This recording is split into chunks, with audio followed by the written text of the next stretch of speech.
বিসমিল্লাহির রহমানির রহিম।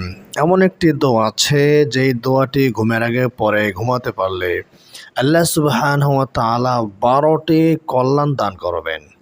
এর ভিতরে একটি হচ্ছে আল্লাহ রব্বুল আলামিন অঢেল সম্পদের মালিক বানিয়ে দিবেন এবং আল্লাহ সুবহানাহু ওয়া তাআলা জীবনের তামাম সকল গুনাহগুলো ক্ষমা করবেন, মাফ করবেন ইনশাআল্লাহুল আজিজ।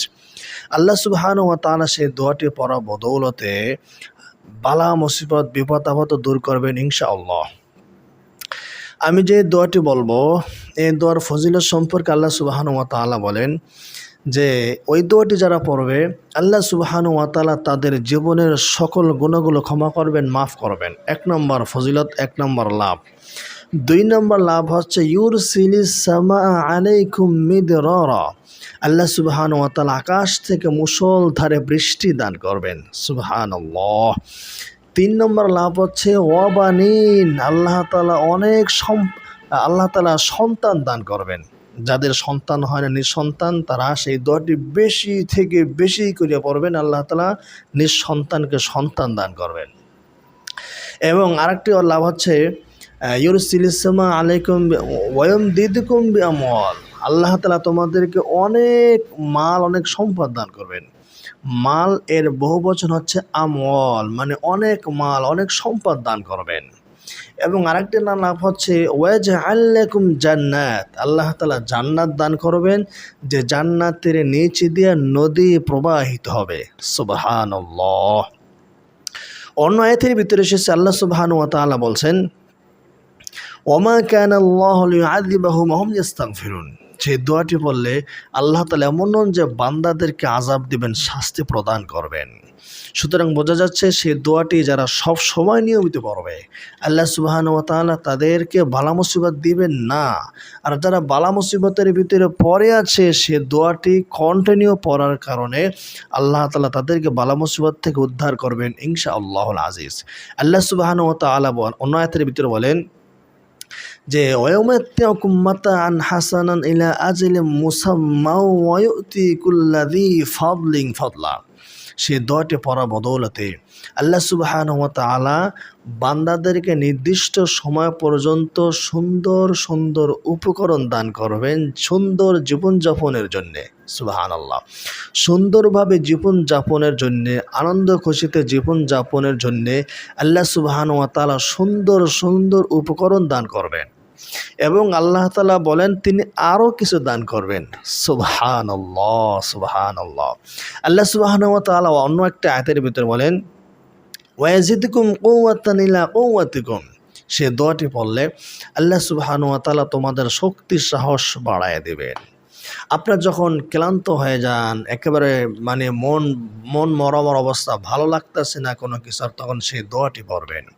সেই দোয়াটা আমি এই মুহূর্তে বলছি, তবে তার পূর্বে অনুরোধ করবো আমার চ্যানেলটি সাবস্ক্রাইব করার জন্য। দোয়াটি জামে তিরমিজিতে এসেছে।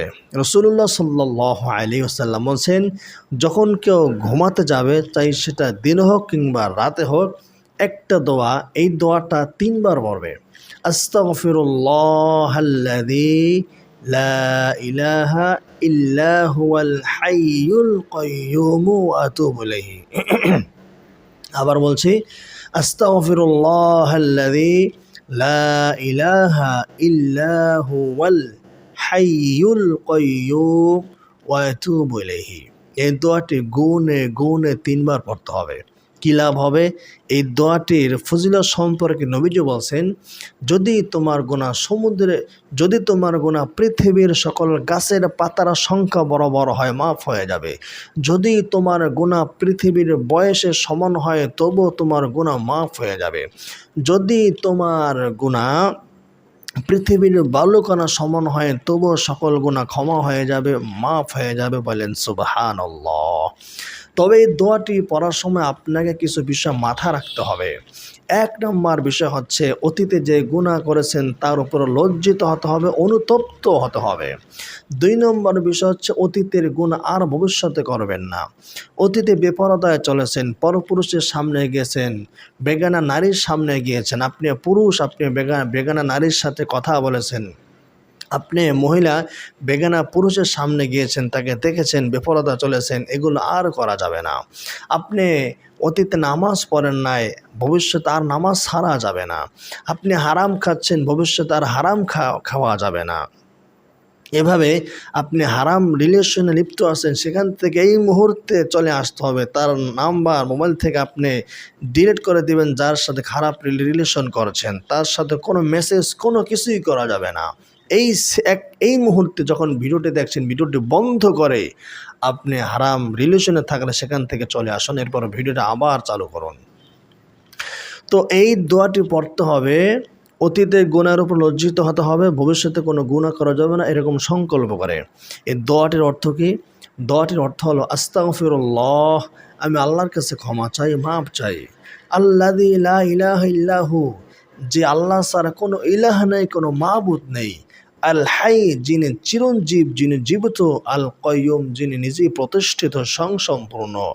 ওয়া আতুবু ইলাইহি, এবং আমি তার কাছে তওবা করতেছি। সুবহানাল্লাহ। তো প্রিয় ভাই এবং বোনেরা, এই দোয়াটি পড়লে আল্লাহ সুবহানাহু ওয়া তাআলা আপনাদেরকে অনেক সম্পদ দান করবেন, যা আমি শুরুতেই বলেছি। এবং এই দোয়াটি পড়লে আল্লাহ তাআলা নিঃসন্তান পরিবারকে সন্তান দান করবেন। এই দোয়াটি পড়লে আল্লাহ সুবহানাহু ওয়া তাআলা গুনাহগুলো মাফ করবেন। এবং এই দোয়াটি পড়লে আল্লাহ সুবহানাহু ওয়া তাআলা বালা মুসিবত বিপদ আপদ দূর করে দেবেন ইনশাআল্লাহ। আল্লাহ তাআলা আমাদেরকে আস্তাগফিরুল্লাহাল্লাযী লা ইলাহা ইল্লা হুয়াল হাইয়ুল কাইয়্যুম ওয়া আতুবু ইলাইহি, এই দোয়াটি সর্বদাই পড়ার তৌফিক দান করেন। এই দোয়াটি ঘুমের আগে 3 বার পড়বেন, চাই দিনে ঘুমান কিংবা রাতে ঘুমান। এবং দোয়াটি পড়ার সময় অতীতে যে গুনাহ করেছেন সে গুনাহ আর করবেন না, ভবিষ্যতে গুনাহ করবেন এরকম নিয়ত করে পড়তে হবে, তবে আপনার সকল গুনাহ মাফ হবে। আর এই দোয়াটি যদি সব সময় পড়েন, তাহলে আগে যে ফজিলতের কথাগুলো বললাম, যে কল্যাণের কথাগুলো বললাম, সেগুলো আল্লাহ তাআলা আপনাকে প্রদান করবেন ইনশাআল্লাহুল আজিজ।